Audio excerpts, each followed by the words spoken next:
Durge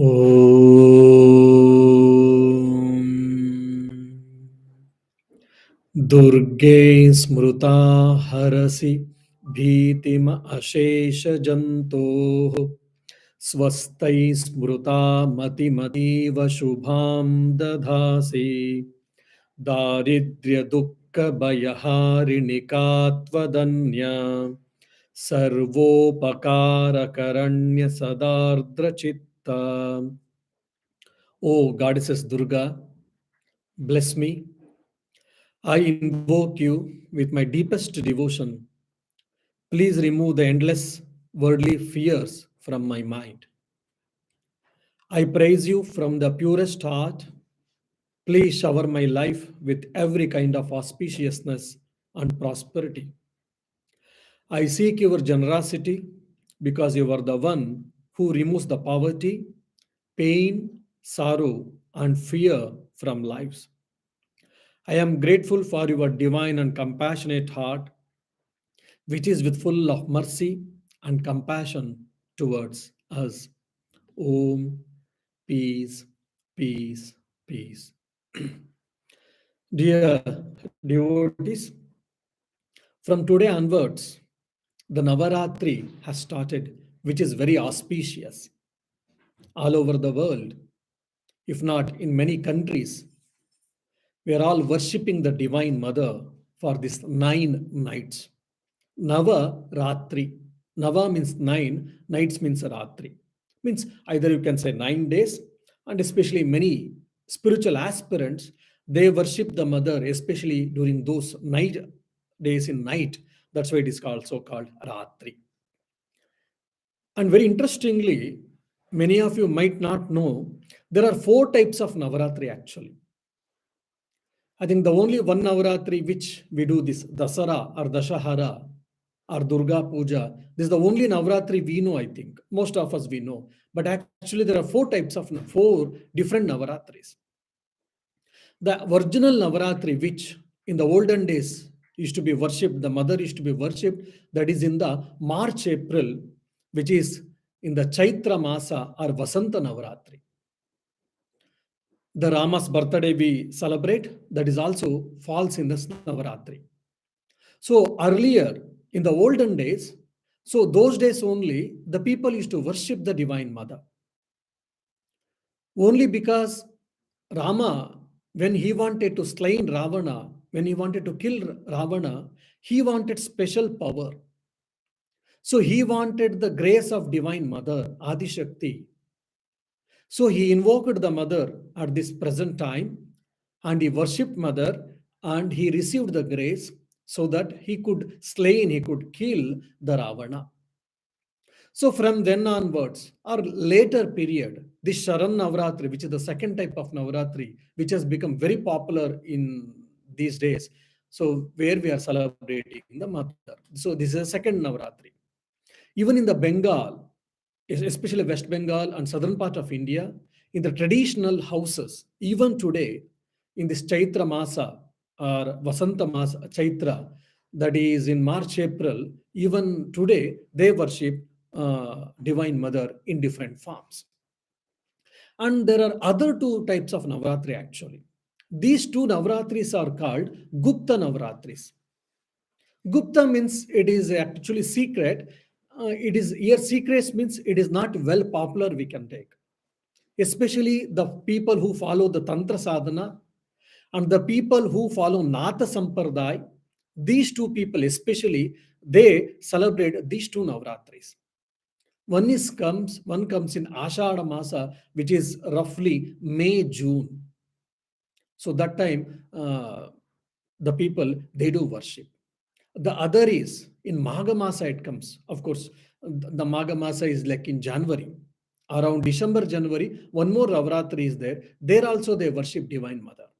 And these 2 Navaratris, mostly the spiritual aspirants who want to invoke the Mother and who want to have the spiritual progress, who wants to rise their Kundalini power. So such type of sadhakas, they worship more in these Navaratris. That's why it is called Gupta Navaratris. Now this is called Sharan Navaratri because this time is called Sharad Rutu, like autumn season we call. So Sharad Rutu we call, that's why it is called Sharan Navaratri. So in the Sharan Navaratri, many of the devotees and spiritual aspirants, they chant Durga Saptashati. Durga means it is the work is ascribed to Mother Durga. Saptashati, Sapta means 7, Shata means 100. So the work which contains 700 slokas with regard to Mother. So this has been chanted in traditional way. And of course, this can be chanted on any day.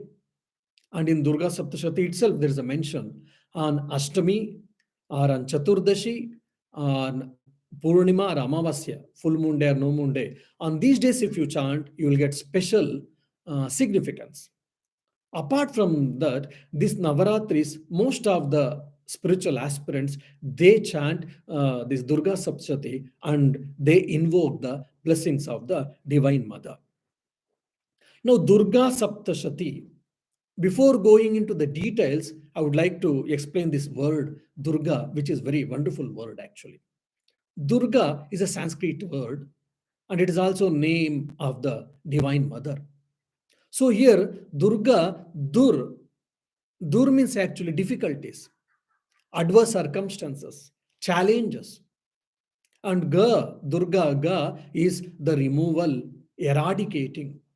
So, one who is capable of removing the difficulties, one who is capable of removing all the adverse circumstances, she is known as Durga. So, by worshipping her, by invoking her presence, and by surrendering at her feet, then what do we get? We get energy, we get divine grace, so that we will be also able to cross the difficulties. We'll be also able to solve the problems. We'll be also able to face the challenges. And there's a very long Sanskrit shloka, which the Sanskrit shloka I will not tell, just I will tell the meaning with regard to the word Durga. In the Durga, if you see, the, or in the English, if you want me to say, Durga. So this every syllable has got a beautiful meaning actually.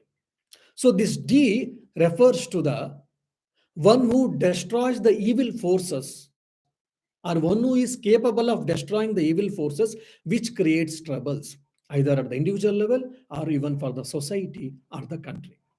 Then U or U is whatever the obstacles we may face it, we may have to overcome in our life.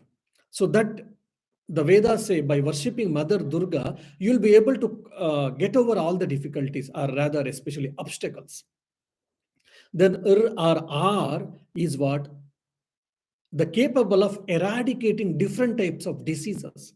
It may be physical, it may be mental, or it may be psychological, or emotional, or spiritual diseases. All these several types of diseases can be removed. That capability or that power is referred or symbolized by the word R. Then G or G is what? Cleansing the evil, cleansing the sin, or cleansing the impurities. We are all impure. Unfortunately, we have got a lot of trash in our mind. We would like to clean them. So that cleaning capacity has got the syllable called G or Ga. Then A or A is what? Destroying the fear. The fear of death, you can say, fear of people, fear of situations, lack of confidence, all these things are there. So by worshipping Mother Durga, even this fear is gone, and even we can get rid of the enemies, the problem of enemies are the enemies. That's why we should invoke the Mother Durga. So this one word Durga, if you see how beautiful and how sublime. And there are 700 verses which describes her achievements or which praises the Mother Durga.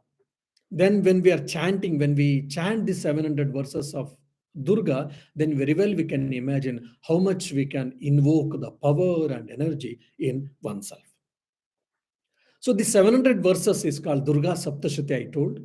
There are two more names for this Durga Saptashati. Durga Saptashati. One is called Devi Mahatmyam. Devi, goddesses.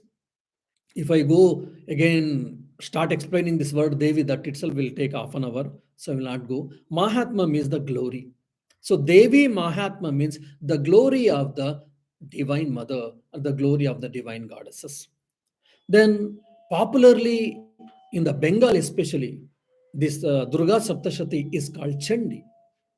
Chandi is fearful form. One who has got fearful form, she is called Chandi. So it is called Chandi Pataha also. Durga Saptashati is also called Chandi or Chandi Pata. Chandi Pata means chanting the verses which is ascribed to the fearful ones.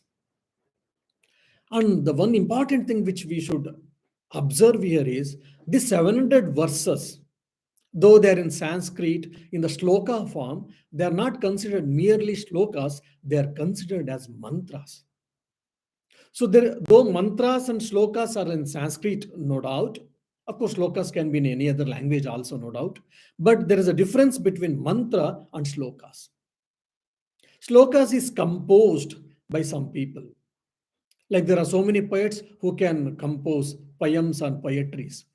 Now, when it comes to mantra, mantra is revealed when the rishis sit for meditation.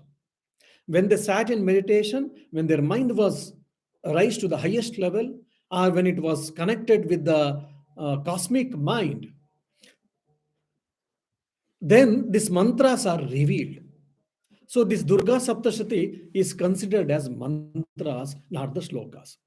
So that's why the tradition in the northern India, we see the tradition that during the food time, there is a tradition that some people they chant Sanskrit shlokas, including Bhagavad Gita sometimes. But they always say that we should not these Chandi verses or the verses from the Durga Saptashati because they are the mantras. While eating, we are not supposed to chant. Now, one more from mythological point of view, there was a Rakshasa demon by name called Durga. So she slain, or the lady who slain her, who killed this demon, she is known as Durga. So there was a demon called Durga, and he was killed. That's why she is known as Durga. Basically, she is the primordial power.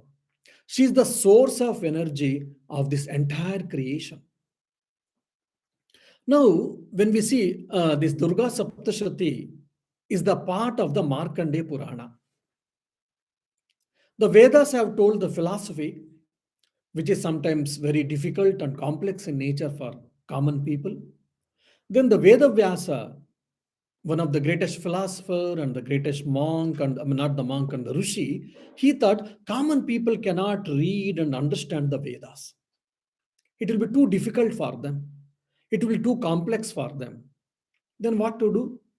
The meaning of the Vedas, let me narrate in the poetic style through the stories. That's how he wrote 18 Puranas. Again, today, Puranas we don't ourselves understand, and we need commentaries and sub commentaries. But in those days, Vedas were written in the poetic form, in the story narration style. So common people used to understand. So among those 18 Puranas, one Purana is Markandeya Purana. In the Markandeya Purana, 13 chapters are there regarding this Devi Durga Saptashati. Now, this Puranas, what is actually the philosophy has been told symbolical representation that we have to understand very clearly. And one more thing, if you see the history, again, I always philosophy and history, there is a lot of link. History, civilizations of growth and philosophy and our outlook and all. Yesterday we were discussing how the evolution of the concept of God and evolution of concept of human being and all. So here also, if you see Rama, before starting his main Leela Karya, incarnational duty, that is killing Ravana, he worshipped Mother Durga.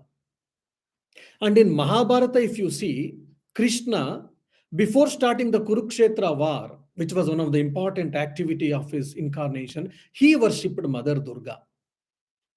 And if you see in the Ramakrishna, the latest incarnation, after worshipping or finishing his sadhana, he ended his sadhana by worshipping his own wife in the form of Mother Shodashi and the Palahani Kali Puja, and then he started his spiritual journey or Leela Karya. And in the case of Chaitanya Mahaprabhu, if you see, who is one of the incarnation, he also worships mother in the Varisa. So if you see the history, all the Avatara Purushas, before starting their main incarnational duties, they worshipped Divine Mother, they invoked her, they received her, what do you say, blessings, and they started their own incarnational duties. By this, we can understand the power and the importance and the glory of the Divine Mother. And this wonderful concept, and which is philosophical and sublime concept, has been beautifully in a narrative style in the story form, has been described in the Kalika Purana. In the Kalika Purana, the story goes like this: the Divine Mother, who is the primordial power or energy or the source of the entire creation, she created three children, babies, basically three babies. She created and she left three babies and she went somewhere. And these three babies, because no one was there, they started crying, it seems. They cried, they were crying, crying. After some time, the mother came back and she saw that they are crying, the children are crying. Then she said, okay, instead of crying, let me assign you duty. And mother, first child, she said, okay, from today onwards, I'm assigning you the duty, the power of creation. You start creating the universe. So you are called creator God, called Brahma. And he assigned the second child the duty, that is the maintenance and the sustenance of the universe, and you will be called as Vishnu. And the third person is named as Rudra or Shiva or Maheshwara. His duty was to dissolve the universe, not the destroying the universe, dissolving the universe. So she is the Srushti Sthiti Vinashanam Shakti Bhute Sanatani. We all chant, we all know that. So she created these holy trios and she assigned the power, she gave the power and she assigned the duties of creating the universe, maintaining the universe, and the sustenance of the universe. And the history of the Ramakrishna order also is beautiful, that even today many monks, many devotees, they chant Durga Saptashati every day or whenever is possible for us.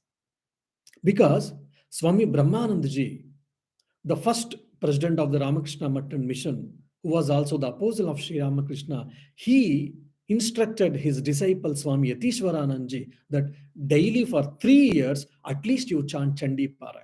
You do Chandi Parayan, you chant Durga Saptashati. Because his guru told, he started.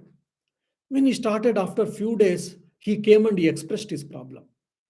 He said, Swamiji, I would not like to chant Chandi every day. You are told Chandi and Vishnu Sahasranam. I will chant Vishnu Sahasranam, but I would not like to chant Chandi every day. Then Brahmanji asked, fine, but why? Oh, that is full of war. That's full of bloodshed, full of killings. So I don't want that. So I don't like that. Then Brahmanji laughs at it, laughs at the statement of his disciple, and he said, my dear, you don't understand. At surface level, that's what it looks like, but you start doing it in slowly, you will understand differently. Because now Guru has ordered for him to do it. He didn't had any other go. Then he continued with reluctance. Then when he started chanting, when he continued his chanting, after few days or weeks or months, then he started understanding the spiritual significance behind the every shloka. Then afterwards, he told for a couple of people, I mean the monks, the then junior monk, that if possible, we should chant this Durga Saptashati as much as possible. And why 3 years? Because in the 13th chapter itself, Surata and Samadi, who are the two devotees, for that only this Durga Saptashati narration started. They chanted and they prayed for mother for 3 years. Then after the praying for 3 years, they were able to see the mother. They had the vision of the mother and their desires were fulfilled. So there's a mention of that. That's why traditionally, so the Shakta sadhakas, they try to chant every day without fail, 3 years at least, so that their desires and their interest is fulfilled. Now, the whole of our problems, if you see, Bhagavad Gita analyzes the problem as at the three parts actually. The whole problem is called samsara. What is the problem? The Krishna says, which is an underlying argument, underlying meaning in the second chapter, that is the root problem, the root of the problem is what? Raga, that is attachment. Then because of the attachment, moha comes, that is again delusion. Because of the delusion, then shoka comes, that is what? The sorrow. The whole life problem from our birth to death has been boiled down to these three words: raga, moha, and shoka. So these three things also can be seen very clearly in the Durga Saptashati. This Durga Saptashati starts with a beautiful narration actually. There were two people, one was named called Surata. Surata was a king actually. He was a great man, he was a pious man, he was very good, and he was ruling a kingdom with full of riches nicely. But unfortunately, his own ministers, chief in commanders, the administrative people, they cheated them because they were corrupt officials with the enemy kingdom. They took the money, they took a lot of wealth, and they revealed the military secret. As a result, Surata had to lose the war in the battlefield. Then, just to protect himself, he ran from the battlefield and he entered the forest. Now he has lost his kingdom, he has lost his valor, he has lost his name and fame, he has lost his people. And with the dejected mind, with the sorrowful mind, he entered the forest and he was wandering. Then one more person who was the business person, business magnate, his name was Samadhi actually. Again, he had a one riches and he had a good castle, he had a lot of wealth, money, wife, children, everyone. But unfortunately, their own children, they snatched all his wealth and they kicked him out from the house, his own house.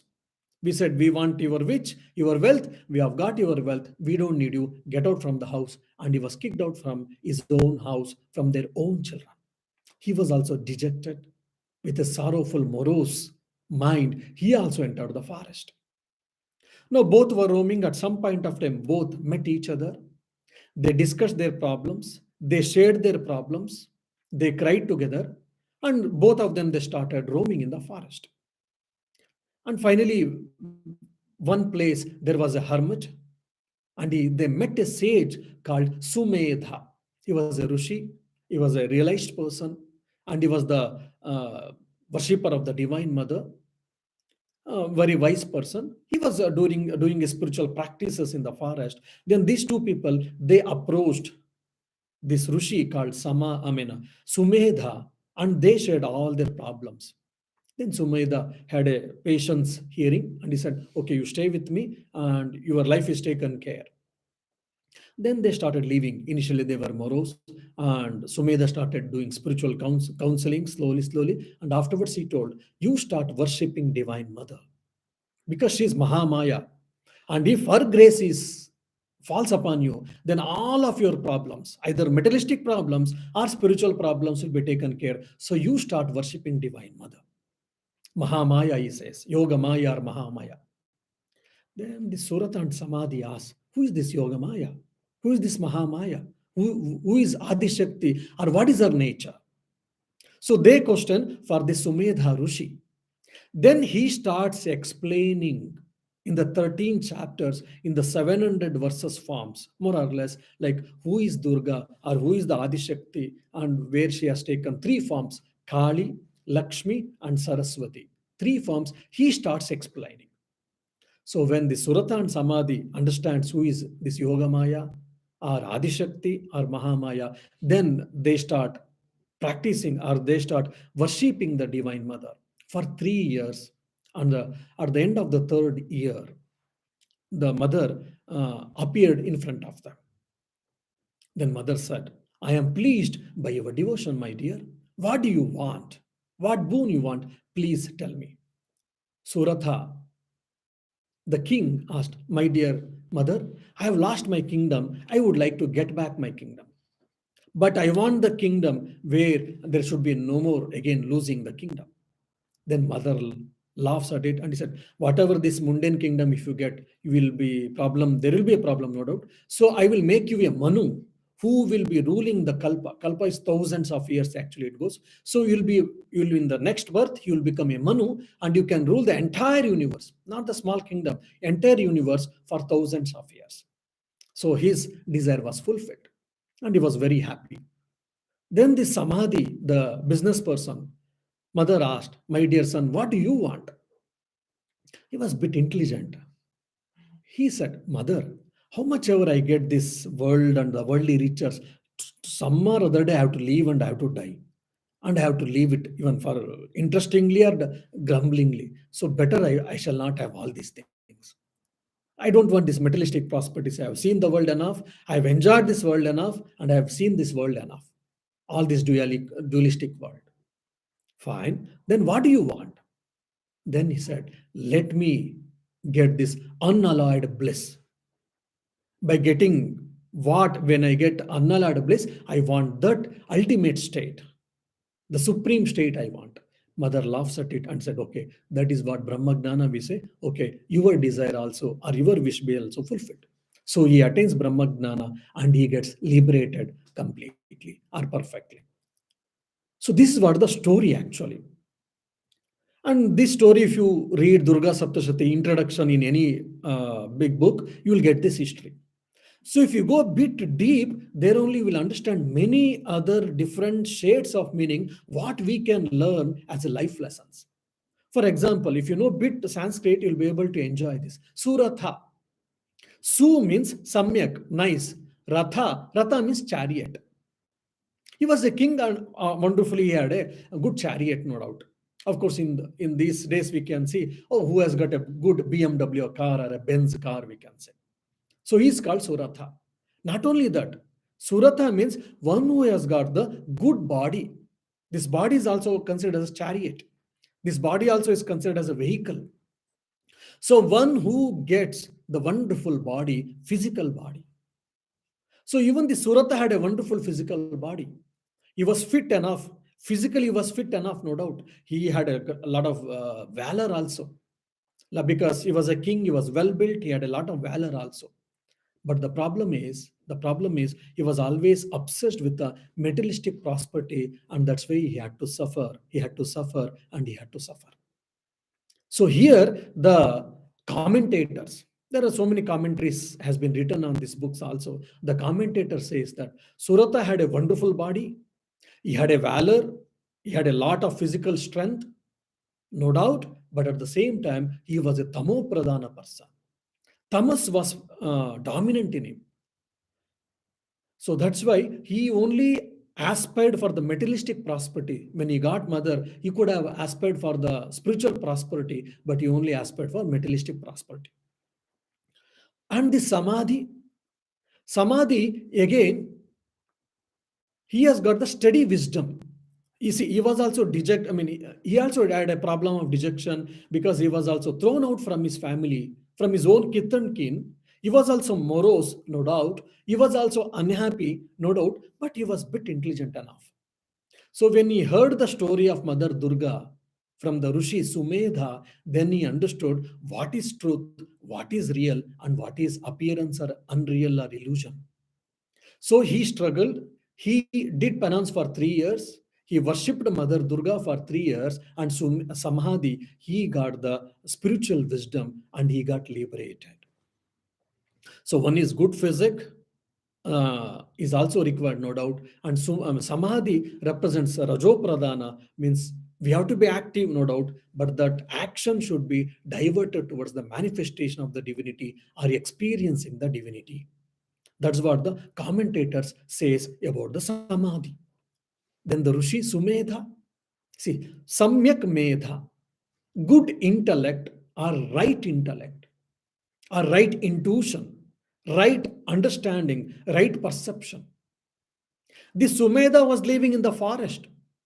Probably he never had any family. He didn't have any riches. He didn't have any kingdom.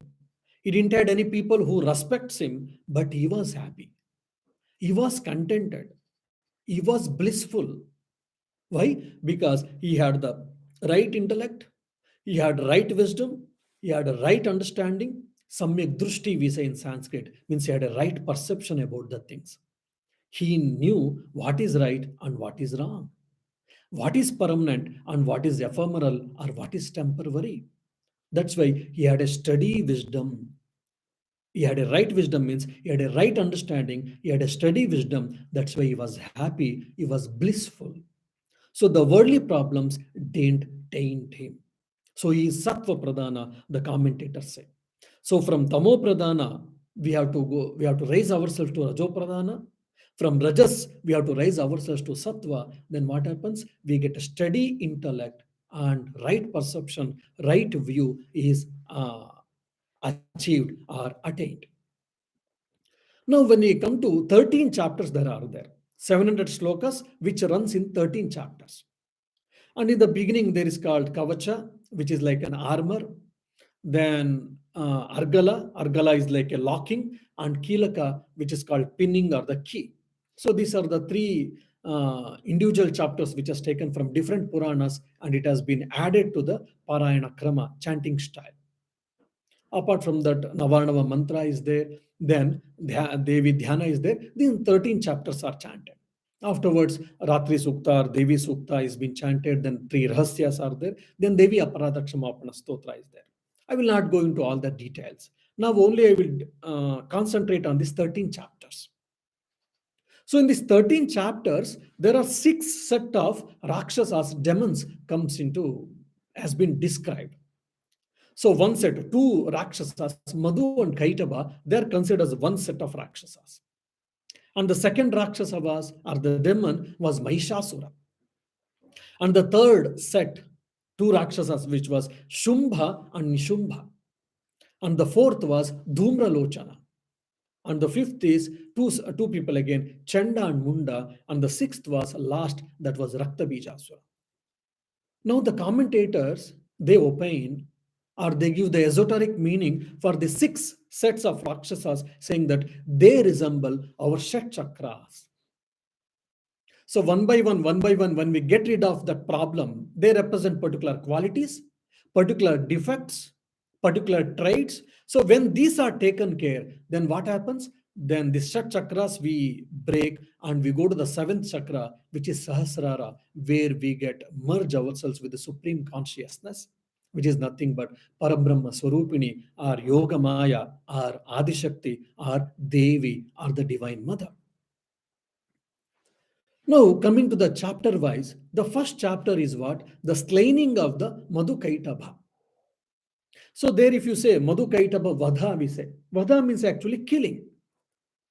And also, the Sanskrit shlokas, whoever knows the meaning, they say, okay, there was a war, there was a fight between Devi and between the demons.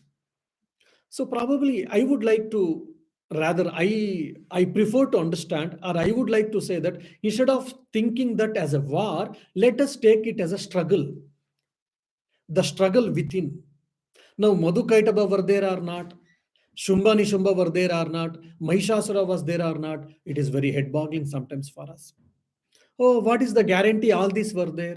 So whether they were there or not, we don't know. It is might be hypothetical thinking, or it is just mere imagination, poetic imagination. Then how can we understand? How can we accept all these things? So such type of doubts we may get, and so many people they do ask such type of questions. Couple of people have asked these questions to me also.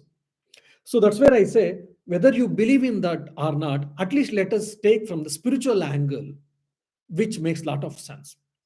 So these 13 chapters, according to me, which are life lessons, the life lesson is what? The struggle within.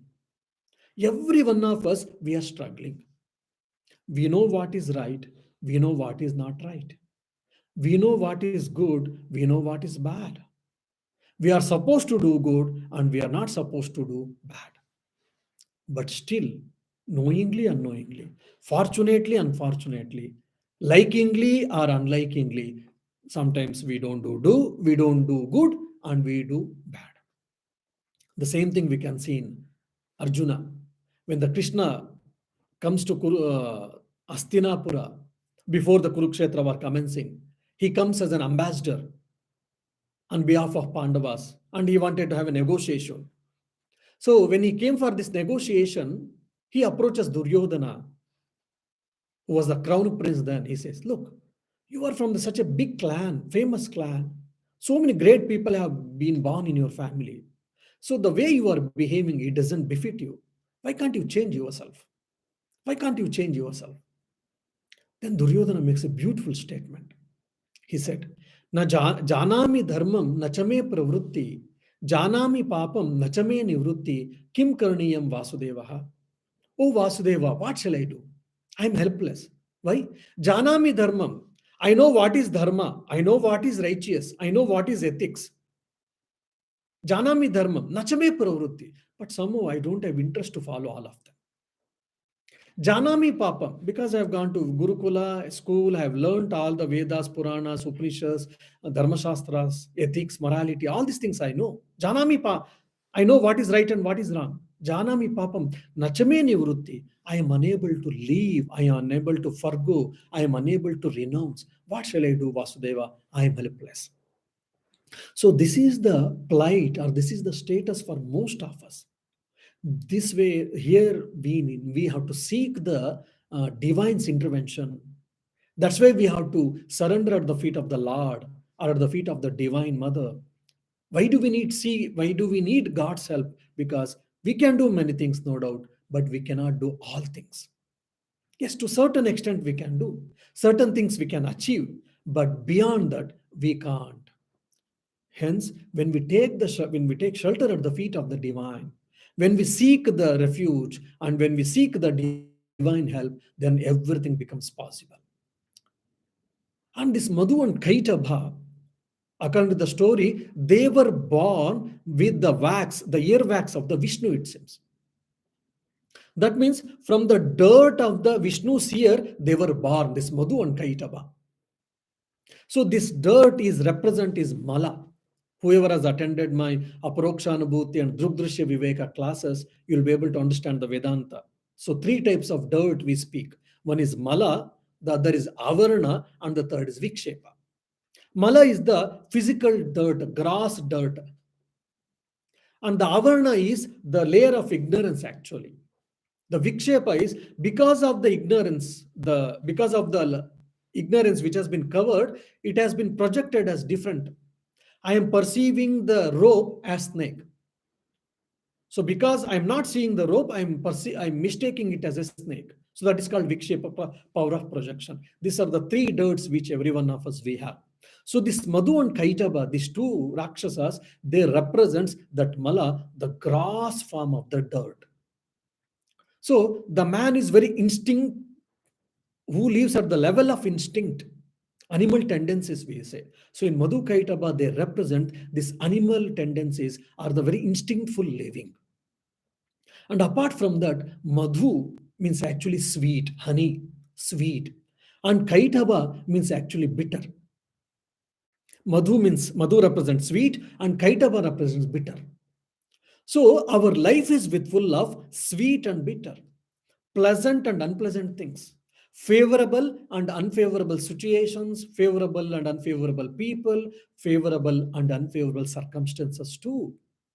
So we are always boggled, we are always getting churned with these type of dual situations. Then how to get rid of it? You face to a certain extent whatever is possible. If not, then you try to seek refuge at the feet of Divine Mother. Then you'll be able to cross over these dualities of the pleasant and unpleasant dualities. So going beyond the dualities, going beyond the impurities unit. And the mother, in the form of Yoga Nidra, she invokes the Vishnu, actually Narayana. Narayana, he, slains the Madhu and Kaitaba Rakshasas. So basically, Madhu and Kaitaba, they symbolizes the sweetness and bitterness, and addiction and the aversion, or the acceptance and the rejection, pleasant and unpleasant, these type of dualities. And also, these Rakshasas actually, the six group of Rakshasas has been classified into three groups. The three groups represent Brahma Granthi, Vishnu Granthi, and Rudra Granthi. Now, well, everything has got lot of meanings and lot of explanations you all need. I know that, but because of lack of time, just I will mention these three granthis, which has been described totally in yoga and tantra shastras. These are psychological knots, psychic knots, which is established in our astray body, in our subtle body. So, which are knots? Because of that, our Kundalini Shakti, the serpent power, is unable to go to Sahasrara, and we are not able to realize, we are not able to experience the divine. So, the six groups of Rakshasas represents these three granthis, three psychic knots, which is existing in our subtle body.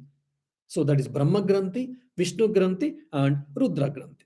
Anyhow, now the second chapter is what Mahishasura Sainya Vadha.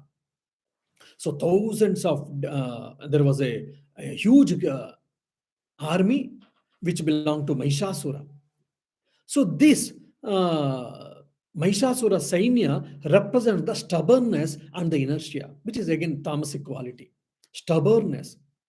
I should be stubborn for good thing, but because to fulfill my ego, or first just to be for self conceit, or just to show who am I, sometimes we are stubborn, and we lose people, we spoil relationships, we spoil mental peace, we can be a problematic people and whatnot. So this Mahishasura Sainya, the Mahishasura army represent the stubbornness and the inertia, it seems. So when you take shelter at the feet of the mother, then what happens? Even the stubbornness and inertia will be taken care, will be removed, will be eradicated. Just like she, I mean, entirely, she cleared up the Mahishasura Sainya. So obviously, when the Mahishasura Sainya was destroyed, his boss, the army's boss, Mahishasura, was angry, and he went to fight with Divine Mother. So if we go against the divine power, what happens? Then we have to die. That's what we see in these stories. This Mahishasura, Mahisha means actually buffalo, Asura means demon. So he had that buffalo body also, it seems. So this Mahishasura represents or symbolizes lust and the grudge or the aversion or the anger. See, the whole life problems, all our desires from these two things, one is lust, kama, and the other is krodha, anger. So this is what the Mahishasura represents. From the desire kama, when it is not fulfilled, what happens? Anger comes, krodha. And from krodha, my mind gets blurred and I'm not able to differentiate what is right and what is wrong. If it is fulfilled, if my desire is fulfilled, then what happens? From kama, moha comes, delusion. I want more and more. I want that is only real. I want more and more. The Satyatva Buddhi, we say in Advaita language, means this is only real. I want obsession regarding these materialistic possessions or materialistic desires or whatever. This is what moha. From that, when I get, then what happens? Mada, ostentation comes. If I don't get, someone else is getting and I am not getting, then I get a jealousy or matsarya. So all these things come from the kama, from the desires. And if you don't fulfill, and the anger comes and all the problems. So this Mahishasura represents this lust and the anger. Now, this lust and anger is a wonderful force actually. Now, if it is driven towards the God, if it is driven towards, if it has been channelized towards the highest things, higher values, then it is a wonderful force by which we can achieve many things. But if it has gone to the deep, lower levels, then we live at the level of instincts, and animal tendencies can come into picture, and we have to suffer and we have to struggle and whatnot. That's what we see in the Sri Ramakrishna's teachings. Sri Ramakrishna says, okay, if you have got a desire, let it be, you divinize it. If you have got an ego, you divinize it. Yes, I have got an ego. Let me start thinking that I am the child of the God. I am the servant of the God. So divinizing the ego or converting the unripened ego to the ripened ego. That's what Sri Ramakrishna says. So if you got a desire, so you convert the desire to by focusing, by turning towards the God or towards the Supreme. That's what even Sri Ramakrishna said. So in the one Mahishasura also has been killed by mother. That means what? When you take the refuge at the feet of the Divine Mother, you will get realization. Otherwise, you will be what you struck in all these problems. So again, these are all representing the different impurities of the mind. So Mahishasura is representing different impurities of the mind. Because of that, lost of energy is getting wasted. Our energy is getting wasted. So harnessing the energy is what the right way, right approach. Now in the fourth chapter, if you see Shakradhistuti, Shakra is one of the celestial being. Adi means etc. So Indra and so many celestial beings or demigods or deities, they worship Mother. They praise Mother because by that time already she was, I mean, responsible to kill Madhu and Kaitaba and also Mahishasura, Sainya and Mahishasura. So they started praising, "Oh Mother, you are such a great lady. You have got lot of power and you are the source of inspiration. You are the source of the world and creation, also and so." The power and glory of the Divine Mother is explained in the fourth chapter. So when we read what happens, our mind normally, generally, we are supposed to surrender at her feet. It is not because uh, it is not a slavery. Understanding our limitations, consciously we are seeking the divine refuge. We are seeking the divine help. So it is not the state of the slavery, rather it is seeking the divine refuge. We should understand. In the fifth chapter, which is one of the longest chapter, very interesting. It is Duta Samvada. Duta means actually ambassador. Shumba, one of the king, one of the demon, he was attracted by the divine mother's physical form. So he wanted to marry her. Imagine what greatness he would have, what daring nature he had got. This Shumba. Shumba wanted to marry divine mother herself. So he sends a marriage proposal through one Duta, through his ambassador. This Duta, he was supposed to be do his ambassading duty. Okay, my king Shumba wants to marry you. Please accept the proposal. If the mother doesn't accept, then he's supposed to come and convey. He was supposed to come and convey to Shumba. Instead of that, he started doing unnecessary things. So whatever that happened, that is called Duta Samvada. Samvada is conversation. Conversation of what? Conversation of Duta, that is what the ambassador between the mother. Mother gives lot of big group.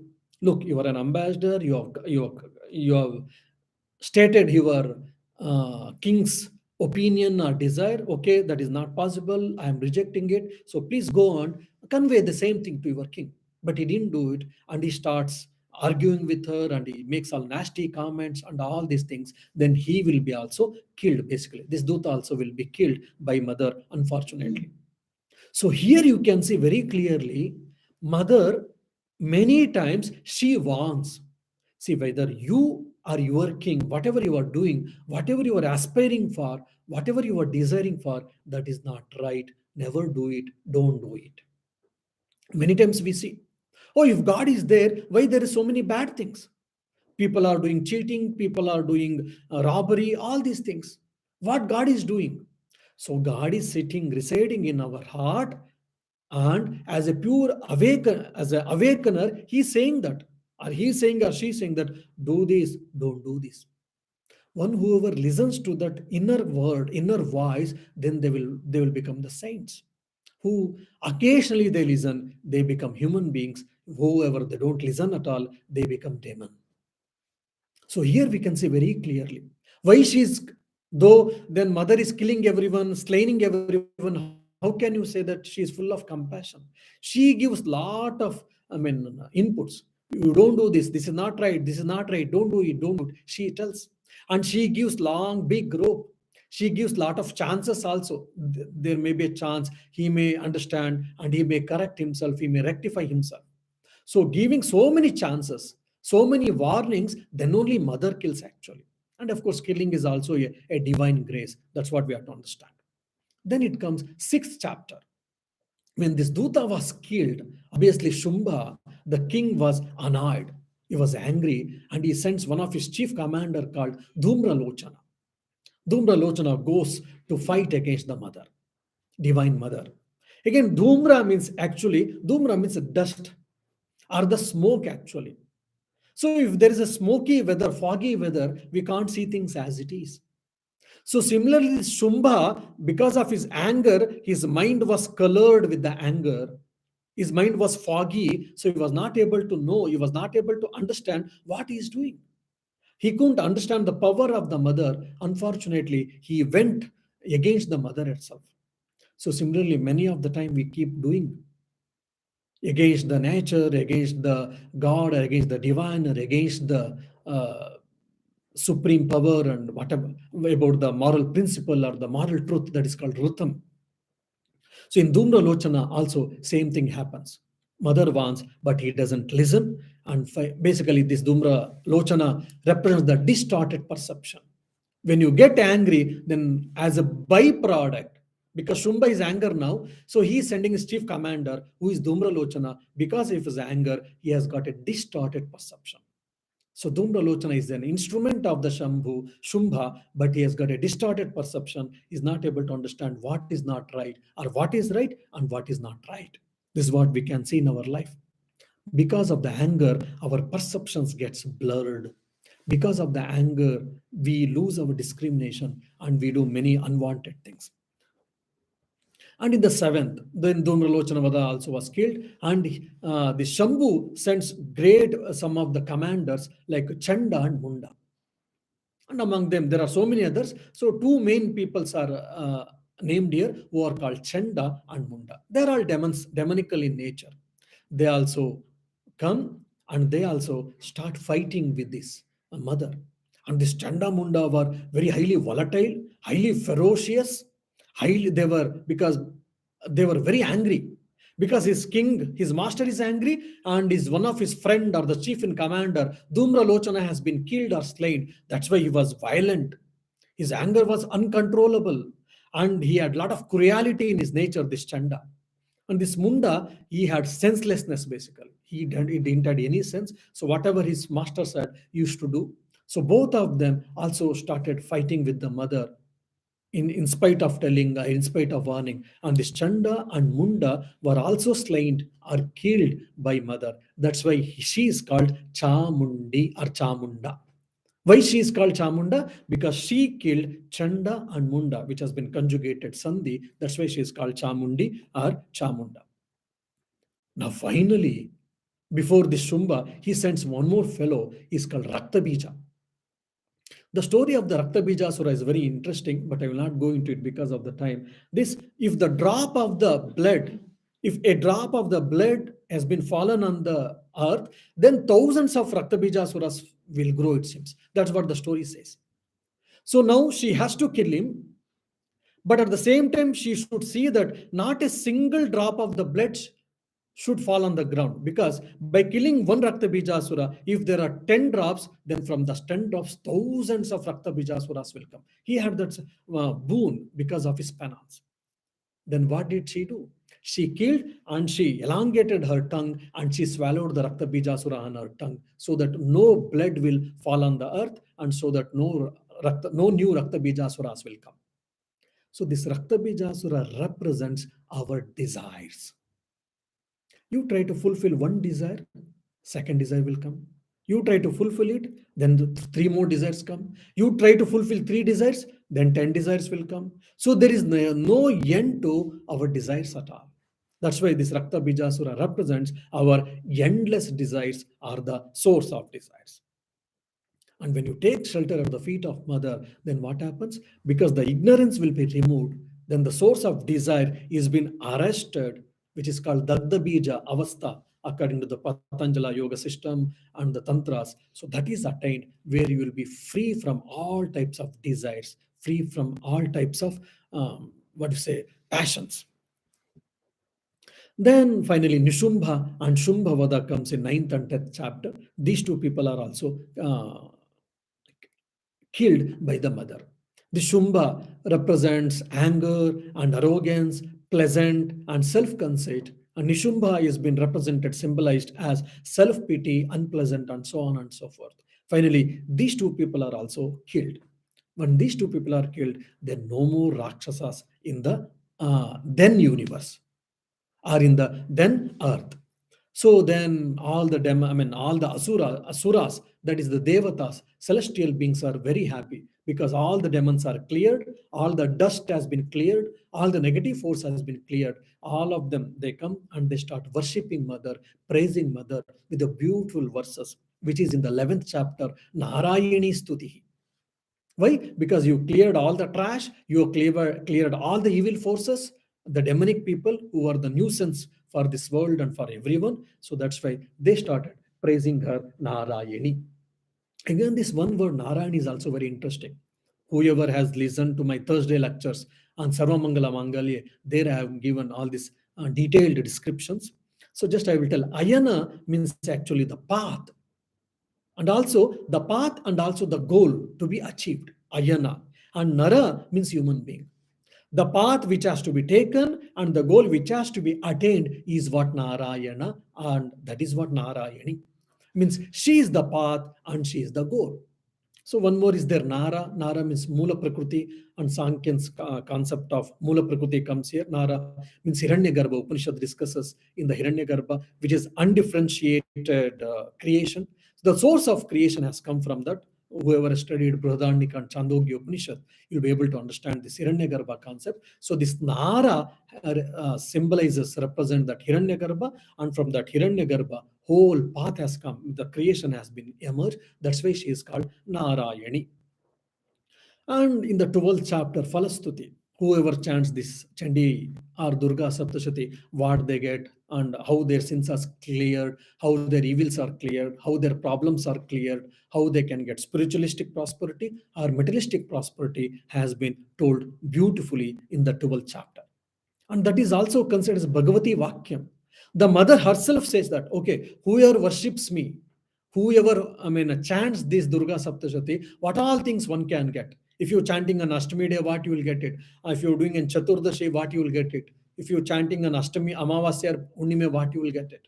On other days, in different versions, different articles, if you worship, what you will get. All these things has been described by Mother herself in the 12th chapter. And all these things were followed by Surata and Vaishya. And what they get? Surata get materialistic prosperity, that is, he becomes a Manu, and the Vaishya gets liberation or the Brahmagnana, the self-knowledge. That has been discussed in the 13th chapter. Surata Vaishyayoho Varapradhanam.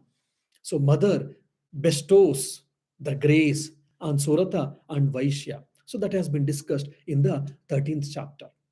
So basically, when we chant these, when we know the meaning and when we can chant, definitely, first and foremost, if you got some problems, some challenges, adverse circumstances in the day-to-day things, yes, that will be removed by chanting this Durga Saptashati.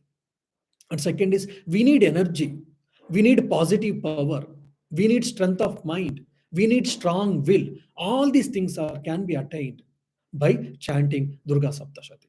And okay, now, okay, all these things are existing, I can't do much, but I want spiritual knowledge.